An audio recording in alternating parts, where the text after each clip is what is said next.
Hello, and welcome to the vlog update for June 2024. We are here already. Wow, hey? And as you can see from my lovely, glamorous, rugged up state, it is gotten pretty brisk here in Melbourne.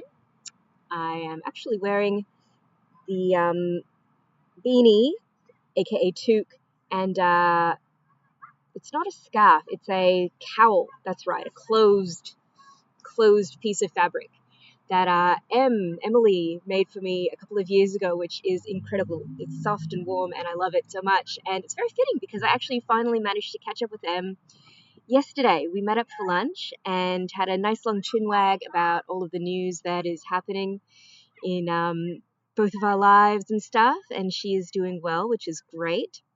Yeah, she's had a few, as I think I mentioned, she's had a couple of little setbacks, but is just powering through like an absolute legend and a champion, of course, as she always does. And yeah, just so much love for that lady.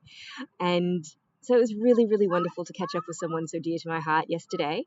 And that's probably honestly been the highlight of my month. I mean, yesterday in general was pretty huge because I also attended the sort of grand opening launch party thing for another dear friend, Jess, who has just opened her latest art and movement therapy studio up in Collingwood, the Jagiroha Golden Caves. So that's very exciting for her, and it's such an incredible space and absolutely beautiful vibes. So very, very excited for Jess. And yesterday I also managed to catch a little bit of the Mind, Body, Spirit Festival here in Melbourne up at the Convention Centre, and attended this really cool sort of oracle card workshop run by the person who painted this deck of beautiful oracle cards. And it's the first deck of oracle cards that I've really just kind of connected with instantly. The painter is a surrealist painter, Tennessee Charpentier. She's French, and yeah, her cards are absolutely beautiful. So I'm so glad that I have got that deck to play with in whatever spare time I manage to scrounge for myself in the next little while. So yeah, that's, I guess, my latest this weekend. In terms of actual music news, I, to be completely honest, haven't done a whole lot on the album project this past month on STARSEEDS Wanted, Enquire Within, because my schedule has just been a bit nutso. I managed to do a bit of work on a couple of spoken word-ish tracks, including Square Root of -1, and also that collaboration with Jude called I.O. But again, there's really been pretty minimal progress on the album stuff so far this month. But I have managed to stay on top of vocal covers, so there's that.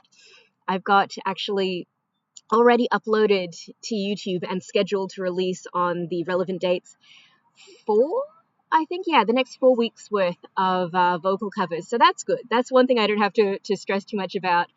Not that I would really stress anyway. That's ridiculous, right? But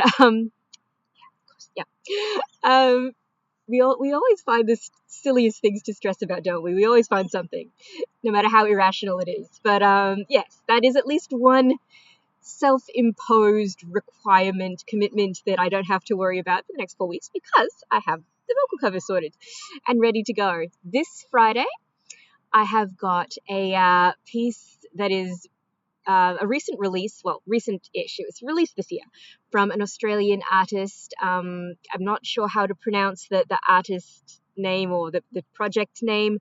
Orves. I'm not entirely sure. Orves.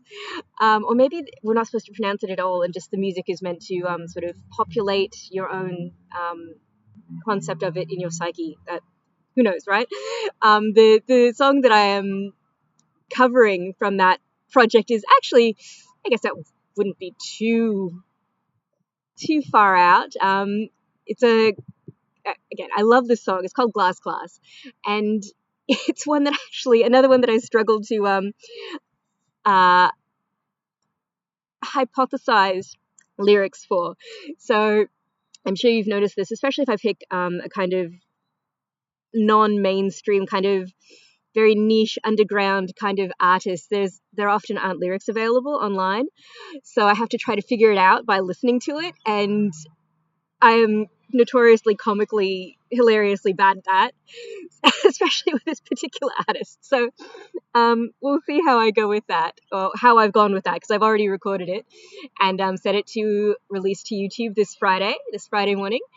But yes, it's a very, well, I'll let you listen to it and decide, but it's such a cool track and such a cool, what I have managed to work out around the lyrics is really cool and totally in line with the vibe that I like in terms of philosophical, mysterious, kind of spiritual, metaphysical, potentially, lyrics.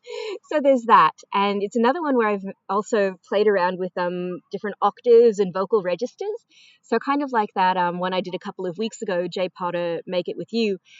For this upcoming one, this next one, Glass Class, I've also played around with changing octaves, changing vocal registers, and made a bit of a sort of vocal exercise out of it, which has been really, really fun. So yeah, that's coming up on Friday. Do let me know what you reckon if you give it a listen, because I'm intrigued. Which vocal register do you like best on me? What do you think works well? What do you like not so keen on? So for example, Matt isn't a fan when I sing like super low. He doesn't like that one. And then other people find it a bit forced when I sing very high, and maybe that's just because of my sort of skill level at the stage. I probably have a bit of work to do, like I've said previously, in my upper register reaches. But yeah, anyway, I'd love to know what you reckon. And then after that, for the solstice, a very fitting solstice song, I will be covering 46 and 2 by Tool, of course, on the 21st of June. And yeah, I can't think of a more appropriate song for any kind of solstice. It doesn't matter which hemisphere you're in, right? That one was really, really fun as well. And then after that, I've got an old favorite from my tweenage years, Delirium Euphoria. Really cool sort of piano, not arpeggio, what is it? Anyway, that one's really cool. It's a kind of electronic one from the 90s. And then after that, I've got Thievery Corporation, All That We Perceive, which is, yeah, that one's really cool as well. Also electronic, but a different kind of flavor. So those are the ones that I've got already uploaded to YouTube and just ready to release at the assigned date and time.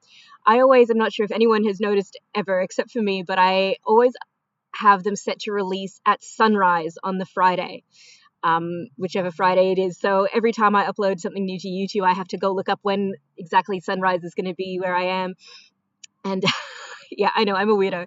But I love that idea of just the symbolism of putting a new sort of musical offering, however, however silly, into the world at sunrise every week, every Friday, just as a bit of a acknowledgement of the passage of time and the richness that we have to continually improve and grow as artists and as people. So that's my, if anyone had ever noticed and was wondering why the heck does she always have it set to release at sunrise, that would be why. Because I'm a weirdo. And then the next one after that, I'm planning will be Kenny Rogers, The Gambler. I haven't recorded that one yet, but it is a favorite that I've been singing along to for like forever. Maybe not forever, but for a long time. So I'm not too worried about getting something reasonably straightforwardly for that one. And yeah, it's one of my favorite songs ever. It would definitely be on the soundtrack of my life. Representative of not any, but a lot of the decisions I make. It's very representative of my decision-making process, I guess, right? So that's me with vocal covers. It's so funny. Lately, it feels like I've been putting more fun and energy and passion and excitement into the vocal covers than I have been the album project, which is actually a bit of a warning sign. Hey, I think maybe I'm starting to take the album project a bit too seriously, and I should go back to finding the fun in it and the things that make me feel alive and sparkly when I'm doing it, because if that's not part of it, then what's the point, right? So maybe that'll be my task for this coming month, is to get back into the album project in a fun, playful, sparkly, enthusiastic way, and because that's what it's meant to be. That's, at the end of the day, that is my whole point in trying to create that album is to just express joy and spread joy in the world and the opportunities that it presents to all of us. Yeah, that'll be my task for the month, I think. Find that again. Anyway, I have yammered on plenty enough, I reckon. Thank you so much for joining me again on another little ramble, and hopefully I will see you next month.